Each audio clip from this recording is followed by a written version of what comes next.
करेंगे। तो 2023 के लिए हम लोग ये यूथ कंपटीशन टाइम्स की बुक है, अध्ययन सामग्री परीक्षा पॉइंटर, जो कि टू द पॉइंट नोट के साथ है। हम लोग सिलेबस वाइज पूरा टॉपिक जो है कवर करेंगे। प्रत्येक टॉपिक का जो है आपके जो सब्जेक्ट दिए हैं, प्रत्येक सब्जेक्ट का जितने भी टॉपिक है मास्टर वीडियो आपको मिलता रहेगा। जैसे कि भारतीय इतिहास है तो भारतीय इतिहास का एक वीडियो आपको मिल जाएगा, जहाँ से 5 प्रश्न 5 नंबर के पूछे जाने हैं। इस तरह भारतीय राष्ट्रीय आंदोलन होगा, भूगोल होगा, भारतीय अर्थव्यवस्था है, भारतीय संविधान एवं लोक प्रशासन है। इस तरह पूरा जो है कवर करेंगे। प्रत्येक टॉपिक का मास्टर वीडियो आपको मिलता रहे। तो आपके भारतीय इतिहास में 5 प्रश्न है, जहाँ से आपको टॉपिक जो दिए गए हैं आपके सिलेबस में सिंधु घाटी का सभ्यता, वैदिक संस्कृति, बौद्ध धर्म, जैन धर्म, मौर्य वंश, गुप्त वंश, हर्षवर्धन, राजपूत काल। तो इस तरह जो है भारतीय इतिहास के टॉपिक हैं। इन सेगमेंट से आपके एग्जाम में प्रश्न पूछे जाएंगे। तो 100 प्रश्न पूछे जाने हैं। आपके सिलेबस में प्रश्नों की संख्या 100 होगी। भारतीय इतिहास से जो टॉपिक दिए गए हैं 13 टॉपिक हैं। इन 13 सेगमेंट से आपके एग्जाम में जो है प्रश्न पूछे जाएंगे। 5 प्रश्न होगा 5 नंबर का। तो आज की इस मास्टर वीडियो में भारतीय इतिहास को पूरा हम लोग कवर करेंगे। अगला मास्टर वीडियो भारतीय राष्ट्रीय आंदोलन से होगा। इस तरह हम लोग पूरा जीके जीएस कंप्लीट कर लेंगे। पीडीएफ के लिए आप टेलीग्राम चैनल को आप ज्वाइन कर लीजिए @UP exam forum. UP exam forum पर इसकी पीडीएफ भी आपको मिल जाएगी। टेलीग्राम चैनल का लिंक वीडियो को डिस्क्रिप्शन में दिया गया है, आप ज्वाइन जरूर कर लीजिए। पूरा जो है मास्टर वीडियो मिल जाएगा, साथ आपको रिवीजन करने के लिए पीडीएफ भी दे दी जाएगी, जिससे अच्छी खासी आपकी रिवीजन भी हो जाएगा। तो आइए हम लोग स्टार्ट करते हैं। टू द पॉइंट नोट हो जाएगा। इसके बाद एक अध्ययन सामग्री वाली है, जहाँ पर आपको प्रीवियस ईयर के एमसीक्यू करा दिए जाएंगे। तो पूरा का पूरा आप अच्छी खासी प्रैक्टिस कर लेंगे। तो जैसे ही भारतीय इतिहास कंप्लीट होगा, भारतीय इतिहास का आपका जो टॉपिक दिए गए हैं 13 टॉपिक पर आधारित जो है एमसीक्यू हो जाएगा, जिसका अलग मास्टर वीडियो होगा। तो इस तरह जैसे थ्योरी कंप्लीट होगा फिर उसका मास्टर वीडियो आपको मिल जाएगा, जिससे आपकी अच्छी खासी तैयारी हो जाएगी। तो ज़्यादा टाइम न लेते हुए आइए हम लोग स्टार्ट करते हैं। और वीडियो स्टार्ट करने से पहले दोस्तों आपसे रिक्वेस्ट है, आप हमारे चैनल पर नए हैं तो चैनल को आप जरूर सब्सक्राइब कर लें, क्योंकि आपकी सब्सक्रिप्शन ही हमारी ताकत है। साथ ही अपने दोस्तों के साथ जरूर शेयर करिए। चैनल पर नए हैं तो सब्सक्राइब भी कर लीजिए, क्योंकि आपकी सब्सक्रिप्शन ही हमारी ताकत है। साथ ही नोटिफिकेशन बेल आइकन को आप जरूर प्रेस कर लीजिएगा, ताकि आने वाली वीडियो की अपडेट्स आप सभी को प्राप्त होती रहे। अपने दोस्तों के साथ शेयर जरूर कीजिएगा और वीडियो को लाइक जरूर कीजिएगा। वीडियो को लाइक करेंगे तो अधिक से अधिक लोगों तक पहुंचेगा। तो आइए, भारतीय इतिहास का पहला टॉपिक है सिंधु घाटी की सभ्यता। तो सिंधु घाटी जो सभ्यता का संबंधित वो आदि ऐतिहासिक युग से संबंधित है। हड़प्पा संस्कृति की उत्तरी सीमा का निर्धारण जो करता है वह मांडा है। हड़प्पा संस्कृति की दक्षिणी सीमा का जो निर्धारण वो दैमाबाद महाराष्ट्र है। हड़प्पा संस्कृति की पश्चिमी सीमा है तो सुतकांगनीडोर है। हड़प्पा संस्कृति की पूर्वी सीमा का निर्धारण जो है वो आलमगीर उत्तर प्रदेश करता है। तो हड़प्पा सभ्यता का जो विस्तार है चारों दिशाओं में, तो हड़प्पा संस्कृति का जो सबसे आपका उत्तरी छोर है, भाई आप मैप में यही तो देखते, उत्तर, दक्षिण, पूरब और पश्चिम। तो सबसे जो उत्तरी है वो क्या है? मांडा है। मांडा, ये है मांडा। सबसे दक्षिण में है दैमाबाद। दा से दक्षिण, दा से दैमाबाद। सबसे पूरब में आप देखेंगे पूर्वी छोर जो है हड़प्पा संस्कृति का वो आलमगीरपुर।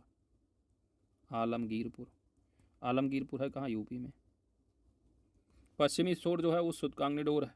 ठीक है, सुतकांगेनडोर।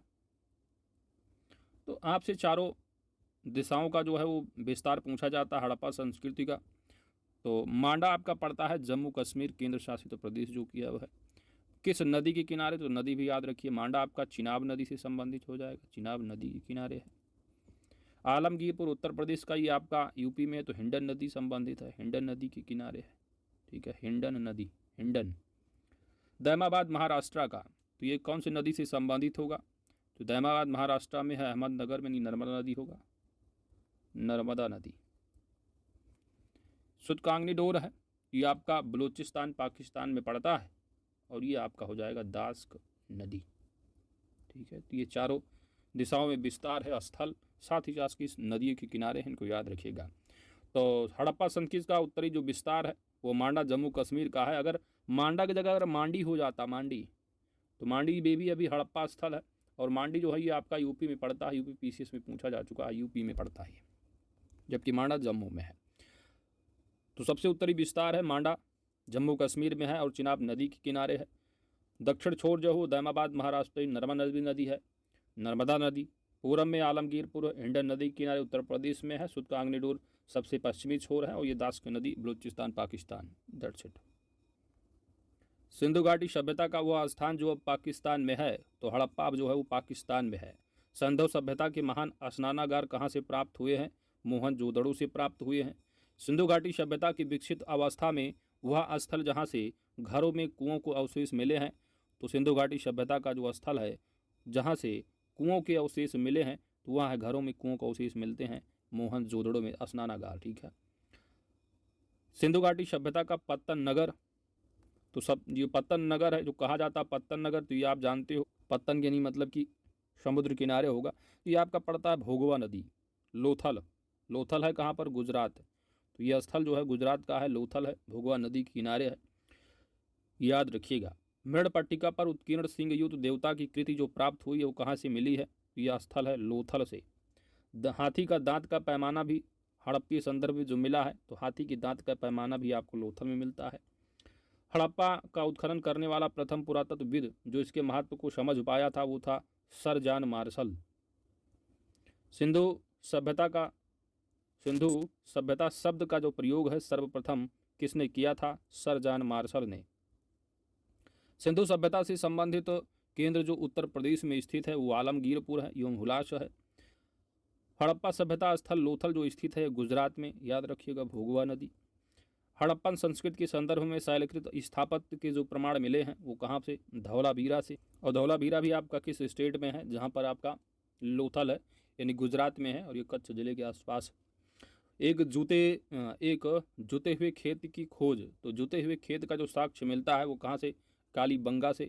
और कालीबंगा किस स्टेट का स्थल है ये? हड़प्पन, तो ये आपका पड़ता है राजस्थान में। भारत का सबसे बड़ा हड़प्पनपुरा स्थल कौन सा है? तो राखीगढ़ी है, ये हरियाणा स्टेट में है, राखीगढ़ी। मनका बनाने का कारखाना जो प्राप्त हुआ है कहाँ से? ये चन्नूदड़ो से। और चन्नूदड़ो का वर्तमान लोकेशन जो है वो इंडिया से बाहर पाकिस्तान में होगा। अगला है कि भारत में कपास की खेती का सबसे पहला जो साक्ष्य मिलता है वो कहाँ से प्राप्त हुआ है? तो ये हड़प्पन स्थल मेहरगढ़ है और ये मेहरगढ़ भी आपका कहाँ पड़ेगा? पाकिस्तान। हड़प्पा का वो स्थान जहाँ पर मिट्टी के हल की आकृति मिली है, तो मिट्टी के हल की जो आकृति मिलती है वो बनावली से। और ये बनावली आपका कहाँ है? तो कालीबंगा आपका पड़ता है राजस्थान में, बनावली जहाँ पर राखीगढ़ी है जो कि भारत का सबसे बड़ा पूरा हड़प्पन स्थल है। तो भारत में सबसे बड़ा और सबसे सिंधु घाटी सभ्यता का सबसे बड़ा जो स्थल मोहनजोदड़ो जो कि भारत में पाकिस्तान में है। और भारत में कौन सा होगा? तो भारत में जो है सबसे बड़ा राखीगढ़ी है जो कि हरियाणा का है। तो बनावली भी हरियाणा में है और यहाँ पर जो है वो मिट्टी के हल की आकृति का साक्ष्य मिलता है। हड़प्पा स्थल जहाँ से 100 पेटिका ताबूत के प्रमाण मिले हैं, तो 100 पेटिका का प्रमाण कहाँ से मिला है? हड़प्पा से। भारत में स्वतंत्रता के बाद सर्वाधिक संख्या में हड़प्पन स्थलों की जो खोज हुई है वह किस राज्य में? गुजरात में। स्वतंत्रता के बाद सर्वाधिक संख्या में हड़प्पन स्थलों की खोज कहाँ? गुजरात में। अब बनो सिर्फ यार से superstar every day with the widest range of unique styles and collections from Myntra. पाओ सबसे unique looks from 100% original brands सिर्फ मिंत्रा पे।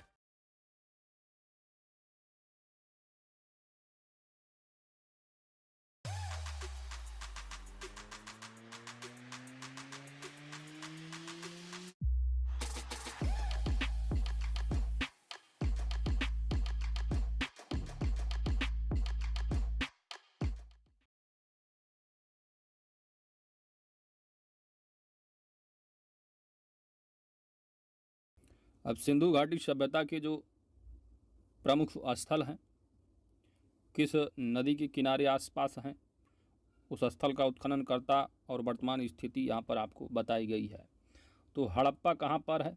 तो हड़प्पा पाकिस्तान की पंजाब प्रांत का साहिवाल ज़िला जहाँ पर हड़प्पा स्थल है और यह रावी नदी के किनारे होगा। उत्खनन करता हड़प्पा के कौन है? तो हड़प्पा यानी हड़प लो, हड़पते वक्त कोई दया नहीं आपको आएगी, तो दयाराम साहनी इस तरह आपको याद रखना है।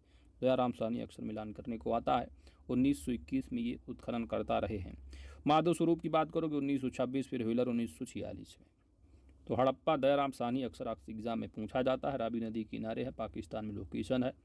मोहनजोदड़ो सिंधु घाटी सभ्यता का सबसे बड़ा स्थल मोहनजोदड़ो और यह आपका पड़ता है सिंधु नदी के किनारे पाकिस्तान के सिंध प्रांत का लड़काना ज़िला में। राखल दास बनर्जी के उत्खनन करता होंगे 1922 में, मैके 1927, फिर व्हीलर है 1930। चन्नू दड़ो जो कि सिंधु नदी के किनारे सिंध प्रांत पाकिस्तान नौताब जिला है, मैके। कालीबंगन, तो कालीबंगा जो कि आपका राजस्थान स्टेट में है, तो राजस्थान का हनुमानगढ़ जिला होगा, घग्गर नदी के किनारे होंगे कालीबंगन स्थल। ये अमलानंद घोष जो है इसके उत्खनन करता होंगे, बीबी लाल एवं बी के थापर हैं। कोट दीजी, तो कोट दीजी भी सिंधु नदी के किनारे होगा और ये सिंध प्रांत का खैरपुर स्थान यानी पाकिस्तान। फजल अहमद इसकी उत्खनन करता होंगे। रंगपुर की बात की जाए तो रंगपुर जो है ये आपका मादर नदी के किनारे है और ये गुजरात का काठियावाड़ जिला संबंधित होगा। रंगनाथ राव इसके उत्खनन करता रहे हैं।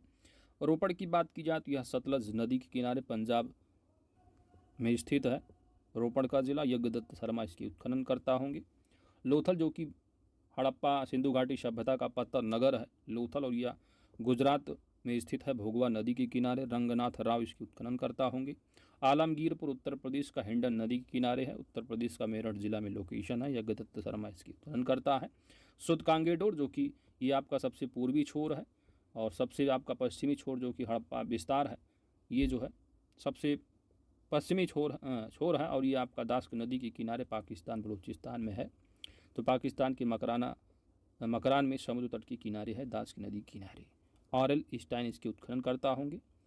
बनावली की अगर बात की जाए तो बनावली यह रंगोई नदी के किनारे है और यह हरियाणा का हिसार जिला यानी हरियाणा राज्य में है।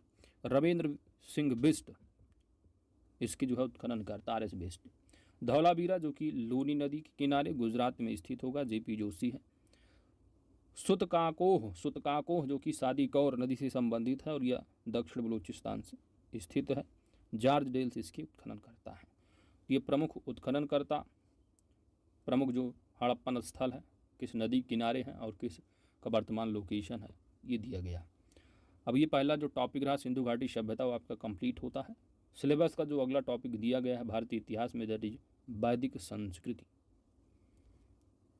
महाभारत ग्रंथ का उपनाम, तो महाभारत ग्रंथ का उपनाम क्या है? सतशास्त्री संहिता है। गायत्री मंत्र के नाम से प्रसिद्ध मंत्र सर्वप्रथम किस ग्रंथ में मिलता है? ऋग्वेद में मिलता है। ऋग्वैदिक जो धर्म था वह बहुदेववादी है। ऋग्वैदिक जो धर्म था क्या था? बहुदेववादी। ऋग्वेद काल में जनता जो विश्वास करती थी बलि एवं कर्मकांड में विश्वास करती थी। गोत्र, तो गोत्र शब्द का प्रयोग सर्वप्रथम जो मिलता है वह ऋग्वेद में मिलता है। ऋग्वेद में सर्वाधिक संख्या में मंत्र संबंधित है, वो इंद्र देवता से संबंधित है। सबसे प्राचीन वेद कौन सा है? ऋग्वेद है।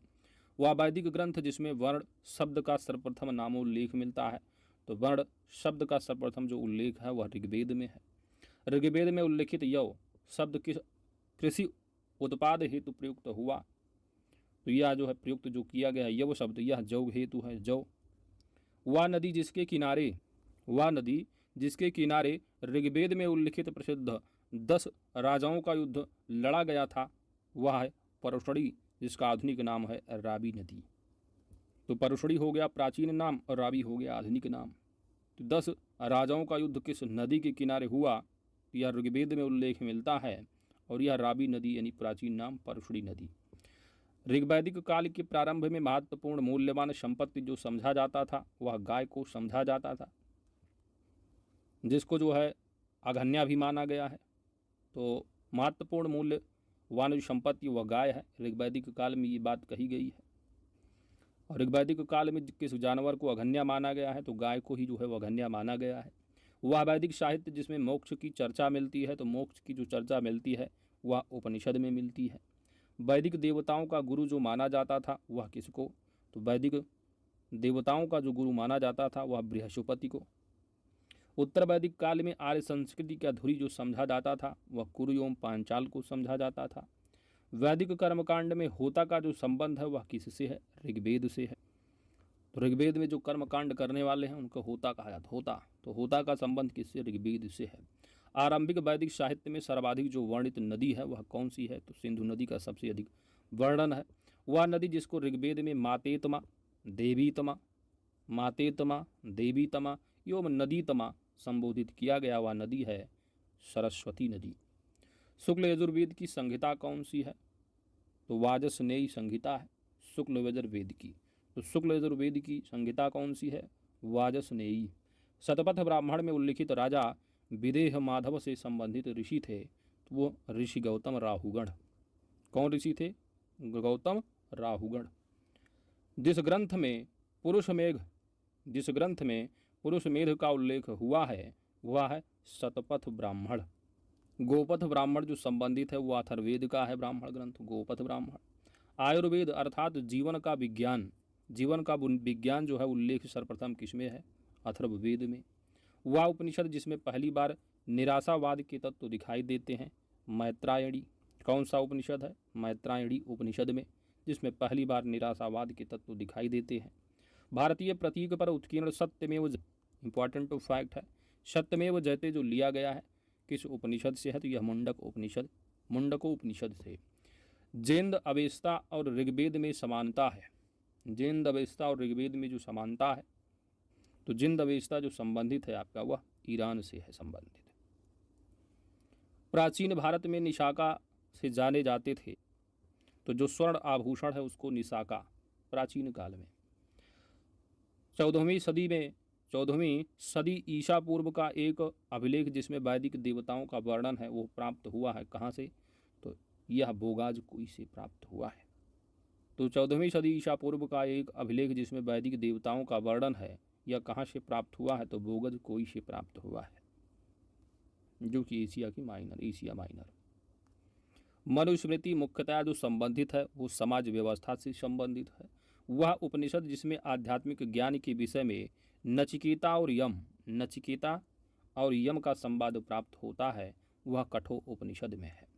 ऋग्वेद में वह कौन सी नदी है जिसका उल्लेख अफगानिस्तान के साथ आर्यों के संबंध का सूचक है? अफगानिस्तान के साथ आर्यों के संबंध का सूचक वह नदी कौन सी है? तो वह नदी है कुभा नदी। कौन सी? कुभा। आर्य शब्द का शाब्दिक जो अर्थ है वह है श्रेष्ठ।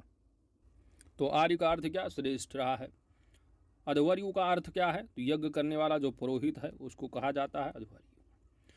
उपनिषद काल की राजा अश्वपति जो शासक थे, अश्वपति वह कैकेयी राज्य के थे, कैकेयी राज्य के। भारत का प्रथम विधि निर्माता जो माना जाता है वह किसको माना जाता है? मनु को। कौशेय शब्द का प्रयोग जो किया गया है वह रेशम के लिए किया गया है। क्लासिकीय संस्कृत में आर्य शब्द का जो अर्थ है वह एक श्रेष्ठ व्यक्ति, एक उत्तम व्यक्ति से। इतिहास जो शब्द है, इतिहास शब्द का उल्लेख किस वेद में मिलता है? तो आप लगाएंगे कौन सा? ऋग्वेद। गलत, अथर्ववेद में है, याद रखिएगा। तो भारतीय इतिहास का 2 टॉपिक कंप्लीट होता है। टॉपिक नंबर आपका जो तीसरा दिया गया है बौद्ध धर्म। तो बौद्ध धर्म यानी गौतम बुद्ध की जीवन एवं शिक्षाओं से संबंधित ही आपके एग्जाम में तथ्य पूछे जाने। पहला है कि बुद्ध का जन्म जो हुआ था वो कहाँ? तो यह लुम्बिनी में हुआ था। बुद्ध की मृत्यु जहाँ हुई थी वह स्थान अब कहाँ है? उत्तर प्रदेश में है। बुद्ध की जीवन की वह घटना जिसको महाभिनिष्क्रमण के रूप में जाना जाता है तो यह गृह त्याग है। गौतम बुद्ध ने अपना प्रथम जो प्रवचन दिया वह सारनाथ में दिया है। तो याद रखिएगा महत्वपूर्ण तथ्य। जन्म कहाँ हुआ बुद्ध का? भाई लुम्बिनी में। कब हुआ है? 563 ईसा पूर्व में। 563 ईसा पूर्व। कहाँ? लुम्बिनी में। बुद्ध की मृत्यु जहाँ हुई वह स्थान कहाँ? तो जानते हो, कुशीनगर में। कुशीनगर कहाँ? यूपी में है। कुशीनारा पूरा नाम, जिसका आधुनिक नाम क्या? कुशीनगर। बुद्ध के जीवन की वह घटना जिसको महाभिनिष्क्रमण के रूप में जाना जाता है तो वह उनका गृह त्याग है। गौतम बुद्ध ने अपना प्रथम प्रवचन जो दिया वह सारनाथ में। जिसको आप इनके प्रथम जो प्रवचन रहा इसको किस नाम से जानते हो? धर्मचक्र प्रवर्तन। धर्मचक्र प्रवर्तन के नाम से प्रथम उपदेश इन्होंने दिया पहली बार वो सारनाथ में, जिसको धर्मचक्र प्रवर्तन के नाम से जानते हो। मेरे इनका गृह त्याग जो है महाभिनिष्क्रमण के रूप में जानते हो। बुद्ध के उपदेश से संबंधित है। तो बुद्ध के उपदेश जो दिए गए आचरण की शुद्धता व पवित्रता से संबंधित है। भारतीय कला में बुद्ध के जीवन की किस घटना का चित्रण मृग सहित चक्र द्वारा हुआ है? तो इनका प्रथम उपदेश है मृग सहित चक्र या प्रथम उपदेश धर्मचक्र प्रवर्तन। तो धर्म प्रचक्रवर्तन जो किया गया था वो सारनाथ में पहला उपदेश रहा इनका। बुद्ध ने सर्वाधिक जो उपदेश दिए थे वह कहाँ पर? तो श्रावस्ती में सर्वाधिक उपदेश दिए थे बुद्ध। बौद्ध संघ में भिक्षुणी के रूप में स्त्रियों के प्रवेश की जो अनुमति बुद्ध द्वारा दी गई थी वह वैशाली में दी गई थी। वैशाली तो स्त्रियों का प्रवेश जो पहली बार दिया गया था भिक्षुणी के रूप में, तो वह शुरुआत वैशाली में। बुद्ध के जीवन काल में ही बौद्ध संघ जो प्रमुख होना चाहता था वह था देवदत्त। तो बुद्ध के जीवन काल में ही बौद्ध संघ का प्रमुख जो होना चाहता था वह था देवदत्त। अगला जो है वो बौद्ध सभाएं दे रखी हैं, तो इनको आपको याद रखना है। बौद्ध सभाएं स्क्रीनशॉट भी ले सकते हो। बौद्ध सभाएं सभा दे रखी, तो जो प्रथम बौद्ध संगीत रही है वो जो है स्थान राजगृह में हुई थी 483 ईसा पूर्व में, जिसकी अध्यक्षता महाकश्यप ने की थी और उस समय शासनकाल था अजातशत्रु का। द्वितीय बौद्ध संगीत 383 ईसा पूर्व वैशाली काला अशोक के शासनकाल में सभा कामी इसकी अध्यक्षता की थी। तृतीय बौद्ध संगीत की अध्यक्षता मोगली पुत्र तिस्सी ने की थी और इसकी स्थान जो ये पाटलिपुत्र में हुई और इस समय अशोक रहा शासनकाल। चतुर्थ बौद्ध संगीत कहाँ हुआ, तो यह कुंडलवन जम्मू कश्मीर में रहा और ईस्वी की प्रथम शताब्दी में हुई चतुर्थ बौद्ध संगीत। इसकी अध्यक्षता वसुमित्र या अशुघोष ने की थी और यह कनिष्क के शासनकाल में जम्मू कश्मीर कुंडलवन में हुई थी। चतुर्थ बौद्ध संगीत पहली कहाँ राजगृह में। पहला कौन भाई, अजातशत्रु आते, फिर कालाशोक, फिर अशोक, फिर कनिष्क। अध्यक्षता पहली दूसरी चौथी क्रम क्या है, महाकश्यप पहली दूसरी सभाकामी, मोगलपुत्र तीसरी, वसुमित्र जो है चौथी। स्थान क्या है भाई, राजगृह वैशाली पाटलिपुत्र कुंडलवन। तो इनको याद रखिएगा। आगे बढ़ते हैं। तो बुद्धिज्म में त्रिपिटक क्या होता है, तो त्रिपिटक क्या है, तो बुद्ध के उपदेशों का जो है यह संग्रह है। तो बुद्ध के उपदेशों का इसमें संग्रह किया गया है। तो त्रिपिटक जो है आपके कौन कौन से हैं, तो सुत्त पिटक है, सुत्त पिटक, अधिधम्म पिटक है, अधिधम्म पिटक और है लास्ट विनय पिटक। तो सुत्त पिटक है, तो सुत्त पिटक का जो संकलन किया गया है वो आनंद के द्वारा किया गया है। अधिधम्म पिटक का संकलन जो है वो मोगली पुत्र तिस्म के द्वारा किया गया है, जो कि तृतीय बौद्ध संगीत की अध्यक्षता की थी। विनय पिटक का संकलन जो है वो उपालि के द्वारा किया गया है, उपालि द्वारा। तो बुद्ध के उपदेशों का संग्रह है, ठीक है। सुत्त पिटक, अधिधम्म पिटक और विनय पिटक। और ये जो पिटक लिखे गए हैं पाली भाषा में लिखे गए हैं, पाली भाषा में। तो उपदेश दिए गए हैं बुद्ध के। तो बुद्ध के महापरिनिर्वाण के पश्चात यानी उनकी मृत्यु जब हो जाती है तो उनके शिक्षाओं को संकलित कर 3 भागों में बांट दिया गया। इसी को आप त्रिपिटक कहोगे। तो सुत्त जो पिटक है जो कि आनंद द्वारा संकलित किया गया है, इसमें कौन सी बात की गई, तो बुद्ध के जो उपदेश दिए गए उनका संग्रह है सुत्त पिटक में। तो उपदेश का संग्रह मिलता है सुत्त पिटक में। दार्शनिक जो संग्रह है, दार्शनिक जो उनके सिद्धांत हैं, इनका जो संग्रह मिलेगा आपको अधिधम्म पिटक में, जो कि मोगल पुत्र तिस्म के द्वारा जो है ये संकलित किया गया। तीसरा जो है आपका विनय पिटक है, जो कि उपालि द्वारा जो है वो संकलित किया गया है। और इस विनय पिटक में जो है वो संघ संबंधी नियम तथा दैनिक जीवन संबंधी आचार विचारों का जो है वो संग्रह मिलता है। अगला वही बात है कि प्रथम बौद्ध समिति का जो आयोजन हुआ था, आप पढ़ रहे हो अभी, कि जो पहली रही है 383 ईसा पूर्व, वो राजगृह में रही है और अजातशत्रु शासक रहा उस समय। अध्यक्षता महाकश्यप द्वारा हुई। दूसरी जो बौद्ध संगीत रही वह वैशाली में हुई थी और किसके, तो पहला जो है रहे अजातशत्रु, दूसरा कालाशोक और स्थान जो रहा वो पाटलिपुत्र में रहा है शुभकामी की द्वारा अध्यक्षता। तीसरा अपने तृतीय बौद्ध संगीत जो पाटलिपुत्र में हुई थी वह कालाशोक के बाद कौन, अशोक होंगे, मोगलपुत्र द्वारा अध्यक्षता की गई। चतुर्थ बौद्ध संगीत जो है कि सबसे लास्ट यानी कि कनिष्क के शासनकाल में जम्मू कश्मीर कुंडलवन की बात की गई, वहाँ पर हुई थी। और वसुमित्र अश्वघोष जो है, वसुमित्र अध्यक्षता और जो वसु आपके कौन थे, तो वसुमित्र ने जो है क्या थी, अध्यक्षता और अश्वघोष उपाध्यक्षता किए थे। आगे बढ़ते हैं। संसार अस्थिर है और क्षणिक है। संसार जो है अस्थिर और क्षणिक है, यह कथन जो संबंधित है वह बौद्ध धर्म से है। तो बौद्ध धर्म का मानना है कि जो संसार है वह अस्थिर और क्षणिक है। तो बौद्ध धर्म का जो मानना था वो कहते थे कि संसार क्या अस्थिर और क्षणिक है। तो बौद्ध धर्म की क्या मान्यताएं रही हैं। बौद्ध धर्म की मान्यता नंबर 1, कर्म में विश्वास करते थे, पुनर्जन्म में विश्वास करते थे, पुनर्जन्म में विश्वास करते और मोक्ष में। तो बौद्ध धर्म के लोग क्या है, कर्म में भी विश्वास करते हैं, पुनर्जन्म में भी विश्वास और मोक्ष में विश्वास करते हैं, ये इनकी मान्यता है। तो पुनर्जन्म में तो विश्वास करते हैं, लेकिन आत्मा है इसमें विश्वास नहीं करते। तो आत्मा के अस्तित्व में क्या है, इनको विश्वास नहीं है। तो आत्मा के अस्तित्व में इनको विश्वास नहीं है। तीसरी जो मान्यता रही इनकी, दूसरी हो गई कि आत्मा अस्तित्व में विश्वास नहीं। जो वैदिक कर्मकांड होते हैं ना, ये इनका विरोध करते हैं बुद्ध वाले। तो वैदिक कर्मकांड का क्या है, विरोध करते, ये इनकी मान्यता है, विरोध करना है इनको। तो ये 2-3 बातें इनको याद रखिएगा। आगे बढ़ते हैं। आपके एग्जाम में पूछ लेगा कि बौद्ध धर्म की निम्नलिखित में से कौन सी मान्यता है। तो कर्म में मानता है इनकी, पुनर्जन्म को मानते हैं, मोक्ष में विश्वास रखते हैं, आत्मा के अस्तित्व में विश्वास नहीं रखते हैं, वैदिक कर्मकांड का विरोध करते हैं।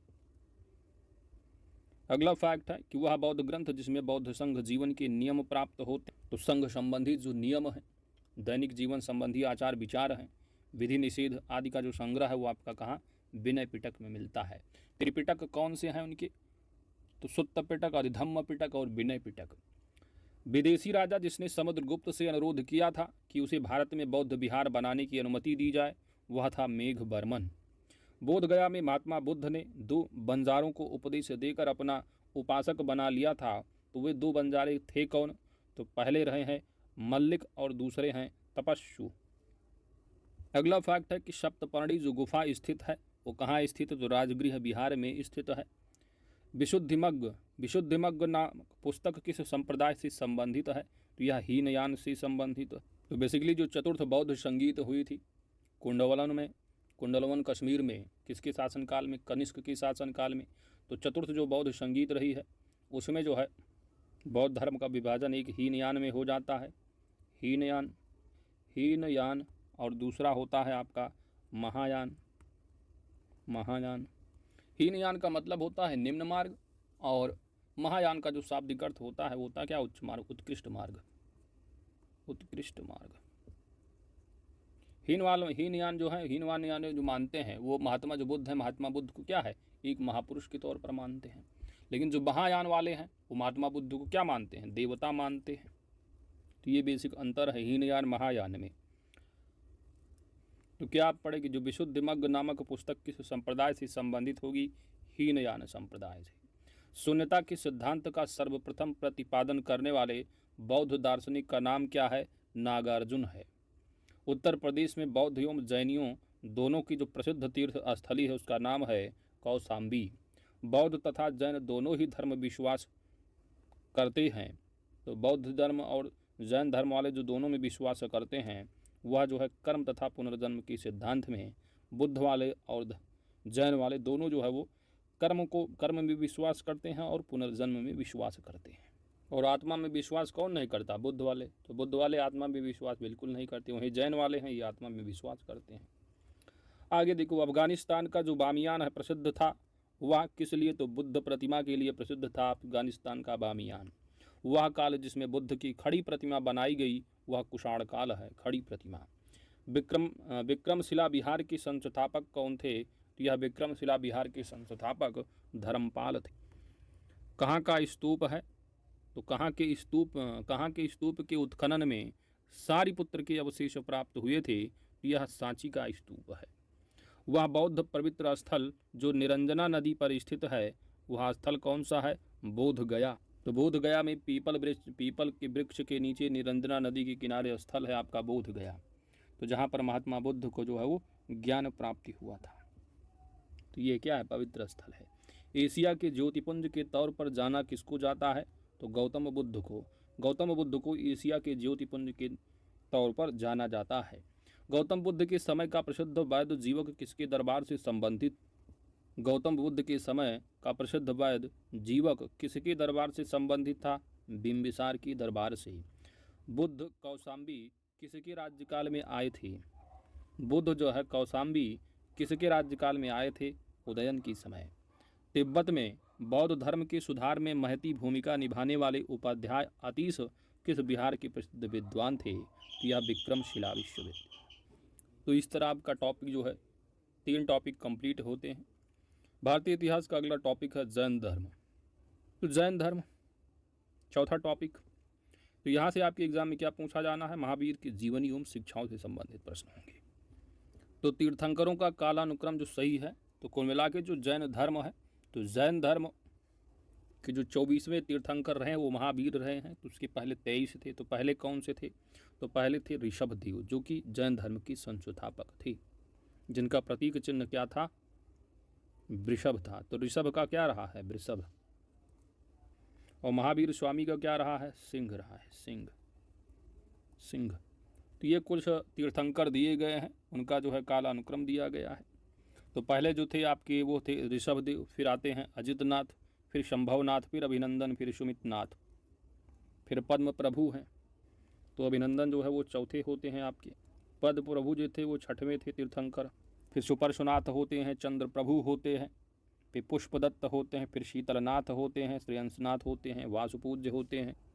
फिर यहाँ पर विमलनाथ दिए हैं जो कि 13वें तीर्थंकर होंगे। फिर विमलनाथ के बाद होते हैं अनंतनाथ, फिर धर्मनाथ, फिर शांतिनाथ, फिर कुंभनाथ, फिर अर्हनाथ, नाथेनाथ चलते हैं विमल की बात। फिर मल्लनाथ, फिर 20वें नंबर पर आते हैं मुनिशुभ्रत, 20वें तीर्थंकर रहे। तो टोटल 24 हैं। 21वें जो थे वो अरिष्ट नेमी थे। 23वें जो थे महावीर के पहले वो थे पार्श्वनाथ, पार्श्वनाथ। और पार्श्वनाथ का जो प्रतीक चिन्ह है वह है सर्प। तो पहले का थे वृषभ, ऋषभ के वृषभ थे। महावीर स्वामी का प्रतीक चिन्ह सिंह है। महावीर स्वामी के पहले 23वें जो रहे हैं पार्श्वनाथ, उनका सिंह प्रतीक रहा है। तो जैन धर्म के संस्थापक ऋषभदेव प्रथम जैन तीर्थंकर। महावीर स्वामी का जन्म स्थान कहाँ है, कुंडलपुर में है। कुंडलपुर या कुंडग्राम जो कि वैशाली में होगा। तो 563 ईसा पूर्व, तो आपको बौद्ध यानी कि गौतम बुद्ध की बात की। यहाँ पर महावीर स्वामी का जन्म जो है वो कुंडग्राम या कुंडलपुर वैशाली में हुआ। कब, 599 ईसा पूर्व। महावीर स्वामी को ज्ञानोदय जो प्राप्त हुआ था, ज्ञानोदय, तो महावीर स्वामी को ज्ञानोदय जो प्राप्त हुआ था वह ऋजुपालिका नदी के तट पर प्राप्त हुआ था। तो जबकि आप गौतम बुद्ध को पढ़े तो आपने तो बोध गया में, जो कि पीपल वृक्ष के नीचे निरंजन नदी के तट पर उनको ज्ञान प्राप्त हुआ। महावीर स्वामी को ऋजुपालिका नदी के तट पर जो है ज्ञान प्राप्त हुआ था। किस वृक्ष के नीचे, साल वृक्ष के नीचे। और उनको वो था आपको पीपल वृक्ष के नीचे, इनको साल वृक्ष के नीचे जो है ज्ञान प्राप्त हुआ था। उन्होंने पहला उपदेश सारनाथ में दिया था, जबकि महावीर स्वामी का पहला उपदेश जो है वो राजगृह में दिया जाता है, बराकर नदी के तट पर। महावीर का प्रथम अनुयायी कौन बना था, जामाली बना था। तो जामाली इनका कौन था, तो दामाद ही इनका प्रथम शिष्य बना था। तो जामाल इनका दामाद भी था महावीर स्वामी का। त्रिरत्न सिद्धांत, तो जैन धर्म के त्रिरत्न, तो जैन धर्म के त्रिरत्न कौन है, सम्यक दर्शन है या सम्यक धारणा, सम्यक चरित्र और सम्यक ज्ञान। तो जैन धर्म के त्रिरत्न पूछा जाए तो आप याद रखिएगा, सम्यक धारणा, सम्यक चरित्र और सम्यक ज्ञान। तो सम्यक धारणा या सम्यक दर्शन, ठीक है। तो सम्यक दर्शन, सम्यक आचरण और सम्यक ज्ञान, इनको याद रखिएगा। तो जिस धर्म की महिमा वो धर्म कौन सा है, जैन धर्म। तो जैन धर्म की ये त्रिरत्न है, सम्यक दर्शन, सम्यक चरित्र और सम्यक ज्ञान। आजीवक संप्रदाय के संस्थापक कौन थे, तो मक्खल गोशाल थे। प्रारंभिक जैन साहित्य किस भाषा में लिखा गया था, अर्धमागधी भाषा में। यापनीय एक जो संप्रदाय था वह जैन धर्म का संप्रदाय था। तीर्थंकर शब्द जो संबंधित है वो जैन धर्म से है। पहले तीर्थंकर, तो 24वें तीर्थंकर कौन थे, 24वें तीर्थंकर थे महावीर स्वामी। तो तीर्थंकर शब्द होगा जैन धर्म। तीर्थंकर का बेसिकली अर्थ आप जानोगे तो तीर्थंकर शब्द का मतलब है भाई कि जिन्होंने अपना पूरा क्रोध त्याग दिया, जिन्होंने उनको क्रोध ही नहीं आ रहा, क्रोध, अभिमान, छल, जो भी इच्छा है, इन सभी पर क्या है, विजय प्राप्त कर ली, तो वो तीर्थंकर होगा।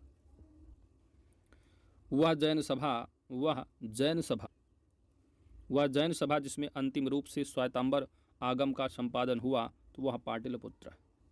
तो बौद्ध धर्म में आपने देखा प्रथम, द्वितीय, तृतीय और चतुर्थ बौद्ध संगीत हुई। चतुर्थ बौद्ध संगीत में जो है जो आपका बौद्ध धर्म रहा वो दो संप्रदाय में, हीनयान और महायान में।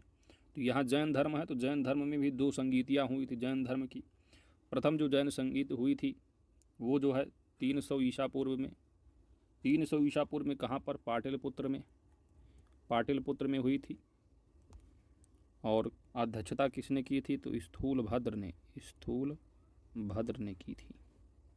दूसरी जो बौद्ध संगीत होती है द्वितीय, वह होगी 512 ईस्वी में। तो 300 ईसा पूर्व हुए थे पहली, और दूसरी होती है दूसरी जो जैन संगीत वो 500। और यह स्थल जो है वह वल्लभी है, वल्लभी स्थल में होती है। इसकी अध्यक्षता जो है वो देवार्धि गण के द्वारा होती है, देवर्धि गण के द्वारा। तो पाटिलपुत्र वल्लभी यानी गुजरात में दूसरी रही है। देवर्धि गुण या क्षमा श्रमण, क्षमा श्रमण के द्वारा अध्यक्षता की जाती है। तो दूसरा जो जैन संगीत हुआ, जहाँ पर इस जैन सभा में 12 अंग, 12 उपांग, 10 प्रकीर्ण और 6 वेद सूत्र, 4 मूत्र सूत्र जो यानी 4 जो है मूल सूत्र और एक अनुयोग सूत्र का जो है संकलन हुआ था। और पहले जो पाटिलपुत्र में स्थूलभद्र की अध्यक्षता में हुई संपन्न हुई थी, यहाँ जैन धर्म के 12 अंगों का जो है वो संकलन किया गया था स्थूलभद्र की अध्यक्षता में, जहाँ पर जो है जो भद्र बाहु रहे उनकी अय्याओं ने इसमें जो है भाग नहीं लिया था, क्योंकि स्थूलभद्र वाले जो थे वो रहे हैं श्वेतांबर, और भद्रबाहु वाले जो थे वो दिगंबर थे। तो पहले जो जैन संगीत रही है, इसी पहले जैन संगीत में जो है वो पहले जैन संगीत पाटिलपुत्र वाली। तो यहाँ पर जो है 2 संप्रदाय हो गए जैन धर्म के, श्वेतांबर और दिगंबर। तो जो श्वेतांबर जो कहलाए थे वो कौन थे? स्थूलभद्र। तो स्थूलभद्र के जो अनुयायी थे उनको मानने वाले स्थूलभद्र के वो श्वेतांबर कहलाए। दिगंबर जो थे वो भद्रबाहु वाले थे, भद्रबाहु वाले अनुयायी। और तो श्वेतांबर दिगंबर, इसके बाद आपने यापनीय भी पढ़ रहे हो, यापनीय भी एक आपका जो है वो जैन धर्म का ही क्या है? संप्रदाय है। तो श्वेतांबर और दिगंबर संप्रदाय, जो श्वेतांबर वाले रहे, तो श्वेत का मतलब क्या हो गया भाई? वस्त्र। तो अंबर यानी धारण, वस्त्र धारण करोगे। तो श्वेत जो वस्त्र धारण करने वाले हैं जैन धर्म के, वो श्वेतांबर हुए, जो कि स्थूलभद्र के अनुयायी रहे हैं। जो कि नग्न रहकर तपस्या करते हैं जैन धर्म वाले, वो दिगंबर के होते हैं, दिगंबर संप्रदाय को मानने वाले। जो दिगंबर वाले हैं यानी नग्न रहकर जो तपस्या करते हैं, वो जो है स्त्री के लिए मानते हैं कि मोक्ष क्या है? संभव ही नहीं है। जबकि जो श्वेतांबर वाले हैं, जो सफ़ेद वस्त्र धारण करते, वो मानते हैं कि क्या है? स्त्री वो मोक्ष प्राप्त संभव है स्त्री के लिए। श्वेतांबर वाले मानते हैं कि ज्ञान प्राप्ति के बाद जो है वो भोजन ग्रहण करना, इनमें विश्वास करते हैं। जो दिगंबर मत वाले हैं वो आदर्श जो है साध भोजन करना जो है ग्रहण नहीं करते। और यहाँ भी मत है कि जो महावीर स्वामी हैं वो दिगंबर वालों का मत है कि जो महावीर स्वामी थे वो क्या थे? अविवाहित थे। जबकि जो श्वेतांबर वाले हैं, जो सफ़ेद वस्त्र धारण करने वाले, मानते हैं कि महावीर स्वामी क्या है? विवाहित थे। तो ये सब मत है इनका आगे। तो यापनीय भी क्या है? एक जैन धर्म का संप्रदाय है। तीर्थंकर शब्द जैन धर्म से होगा, पढ़ रहे हो। तो श्वेतांबर का आगम जो संपादन हुआ वह पाटिलपुत्र में। प्रभासगिर जिनका तीर्थ स्थल है वह है जैन धर्म के। वह धर्म जो विश्व विनाशकारी प्रलय की अवधारणा में विश्वास नहीं करता, विश्व विनाशकारी प्रलय की अवधारणा में विश्वास नहीं करता, वो जैन धर्म वाले हैं। जैनियों की पवित्र पुस्तकें कहलाती, ठीक है। तो इन्हें पुस्तकें जो है वो आगम सिद्धांत, ठीक है। तो विश्व विनाशकारी प्रलय की अवधारणा में विश्वास नहीं करते, क्योंकि जैन धर्म का जो मत है, विश्वास है, वो है क्या? ईश्वर की मान्यता ही नहीं है इनके विश्वास। तो जैनियों की पवित्र पुस्तकें जो कहलाती हैं वो है आगम सिद्धांत कहलाती। वह दर्शन जिसने पुनर्जन्म के विश्वास को अस्वीकार कर लिया, पुनर्जन्म को मानते ही नहीं, तो वह दर्शन कौन सा है? चारवाक। जबकि जो आपके जैन वाले हैं वह पुनर्जन्म और कर्म में भी विश्वास करते हैं, पुनर्जन्म कर्म में विश्वास करते हैं। आपके बुद्ध वाले भी विश्वास करते हैं। बुद्ध वाले आत्मा में विश्वास नहीं करते हैं, लेकिन जो जैन वाले हैं वो आत्मा में विश्वास करते हैं। और वेदों को तो कोई नहीं मानता, न बुद्ध न जैन। तो इस तरह आपने देखा, कंप्लीट हुआ चौथा टॉपिक। तो टोटल 13 टॉपिक कवर करने हैं। 5वां टॉपिक है मौर्य वंश, सम्राट अशोक से संबंधित तो प्रश्न पूछे जाएंगे आपके एग्जाम में। तो आपके इतिहास में केवल मौर्य वंश से पूछा जाएगा। जो मगध वंशावली रही उसमें रहा मौर्य वंश, ठीक है। तो मगध जो साम्राज्य रहा है आपका, उसमें हरियस वंश आया था, फिर शिशुनाग रहा है, फिर नंद वंश, फिर उसके बाद मौर्य वंश रहा है। तो मौर्य वंश में संबंधित जो तथ्य है वो सम्राट अशोक से ही आपके एग्जाम में पूछे जाने हैं। तो प्रथम भारतीय साम्राज्य जो स्थापित किया था वह किसने? चंद्रगुप्त मौर्य ने। चंद्रगुप्त मौर्य और सिकंदर महान की भेंट का उल्लेख किसने किया? जस्टिन ने किया। जल की आवश्यकता को ध्यान में रखते हुए जिस प्रथम शासक ने गिरनार क्षेत्र में एक झील का निर्माण करवाया था वह था चंद्रगुप्त मौर्य। वह अभिलेख जिससे यह प्रमाणित होता है कि चंद्रगुप्त मौर्य का प्रभाव पश्चिम भारत पर था, तो वह रुद्रदामन का जूनागढ़ शिलालेख से प्राप्त होता है यह साक्ष्य।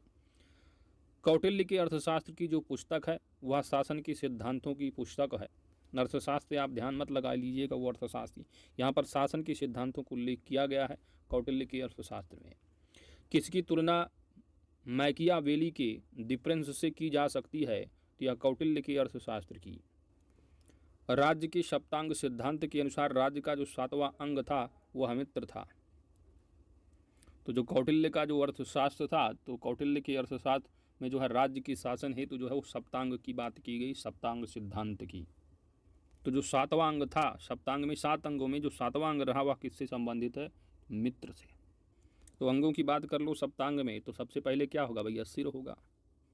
सिर यानी यहाँ पर राजा, राजा का शीश के समान होगा, ठीक है। तो राजा हो गया शीश के समान, तो राजा का हो गया शीश के समान पहला अंग। तो शीश होगा, फिर मस्तक होगा, तो राज्य का जो मस्तिष्क है जिसको कि दंड के नाम से कहा गया, दंड। फिर आंखें होंगी, तीसरा अंग। तो आंखों की जो बात की गई उसको नाम दिया गया अमात्य, ठीक है। और जो मुख है, मुख, तो मुख को जो है वो चौथा अंग होगा। तो राज्य के जो मुख का चौथा अंग है दैट इज कोश, कोश होगा, कोश। तो कोश जो है वो राज्य का मुख है, चौथा अंग होगा।